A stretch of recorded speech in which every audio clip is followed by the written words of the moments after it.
Ayan, good day naman po sa atin mga palangga ko. Ayan, for this video ay magluluto tayo ng sosyalerang ulam. Ayan, diba? Kasi pag sinabing fish pochero ay talaga namang nakakasosyal. At talagang sosyal talaga kasi diba, ang mahal po ng lapu-lapu fish or grouper fish. O diba? At saka yung mga sangkap niya medyo expensive ng kaonte. Ayan. Pero sulit ang ating gastos dito sa ating ulam dahil talaga namang magugustuhan ito ng ating pamilya at talaga namang masarap. Kaya ano pang inaantay mo, beshi ko mga palangga, watch this full video na.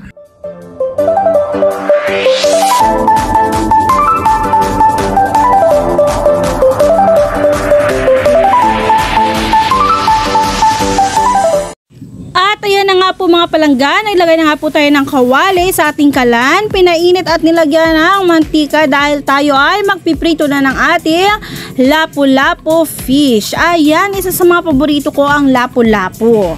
At medyo may kamahalan ng ating fish lapu-lapu, pero mga palangga, sulit na sulit ang pagbili at pagkain natin ng ating red lapu-lapu or red grouper fish dahil maraming nutrient tayong makukuha sa isdang ito. Talaga namang masustansya mga palangga. At trivia number 1, ang isdang ito ay low calories. So, it's diet friendly talaga mga palangga. Kaya kung nagda-diet kayo ay magpapak na lang kayo na lapu-lapu fish. Huwag na kayong mag-rice.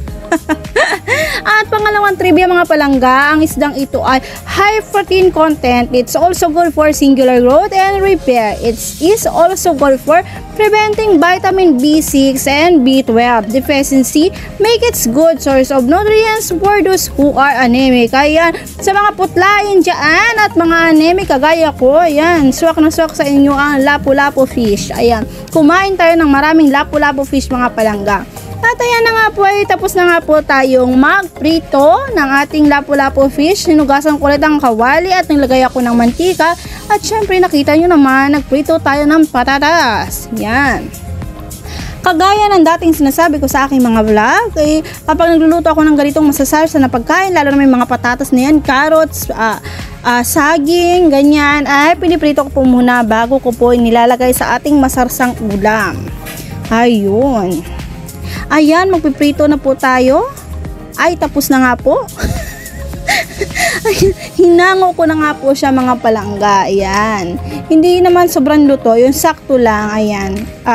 Half cook kumbaga. Ayan. At ayan, pinrito na nga po natin yung ating saging. Ayan. Medyo golden brown lang ang ating pagkakaprito dyan.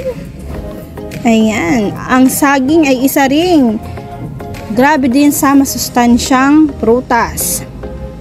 At kung nagda-diet nga po kayo mga palangga, isa rin po ito sa magandang pan-diet. Kumain kayo ng saging every morning, 2 peraso with coffee. Yan, black coffee. Huwag na kayo mag-sugar. Ayan na, tapos na nga po tayong magprito ng ating patatas at saging. So, dyan na rin po tayo gigisa ng ating sibuyas bawang. Diba? Para tipid na sa sabon at saka sa tubig. Ayan na nga po. Nilagyan na rin po natin ang ating sibuyas at gisa-gisa lang po tayo dyan mga palangga.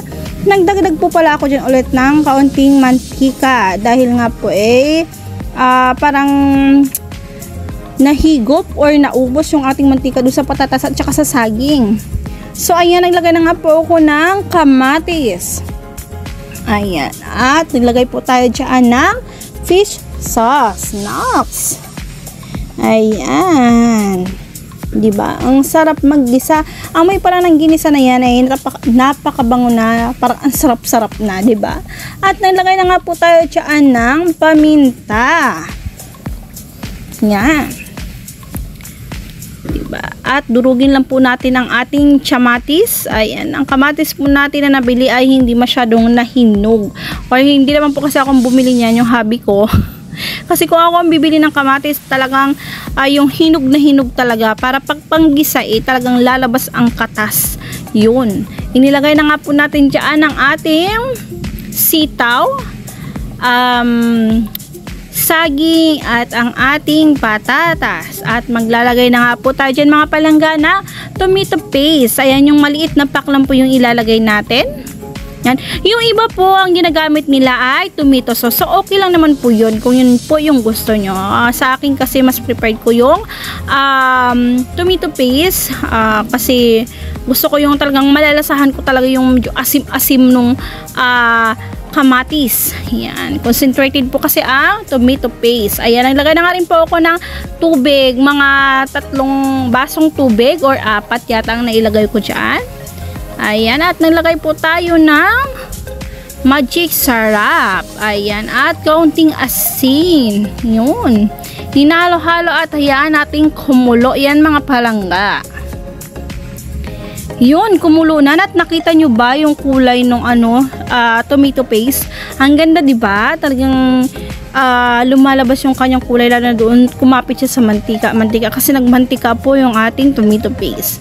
Ayan, at inilagay na nga po natin yung ating masarap na lapu-lapu fish. Ayan, pagkalaki naman ng isang ulo na lapu-lapu, para ng dinosaur kalaki. Char. Ayan na nga po, at hindi ko masyadong hinahalo kasi baka po madurog yung isda. Ayan, ganyan-ganyan lang. Oh, ayan. Lami kayo guys.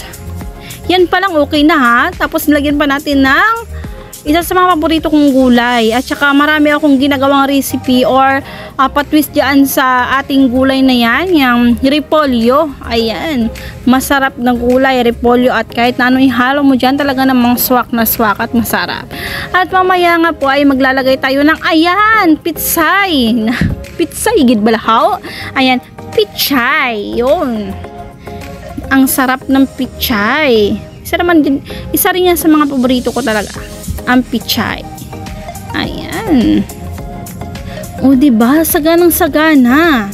Hindi mo na kailangan ng kanin. Kung diet kaya na, nandiyan na yung gulay, nandiyan na yung isda. Papak na lang. Diba? Diet tayo for the good health, char. Ayan. O. Tada! Tapos na.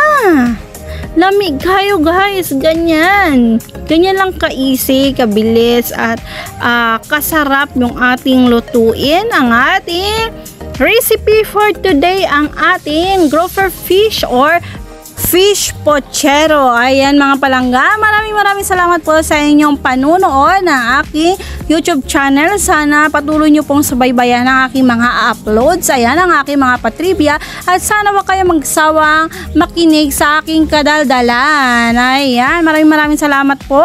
Bye-bye!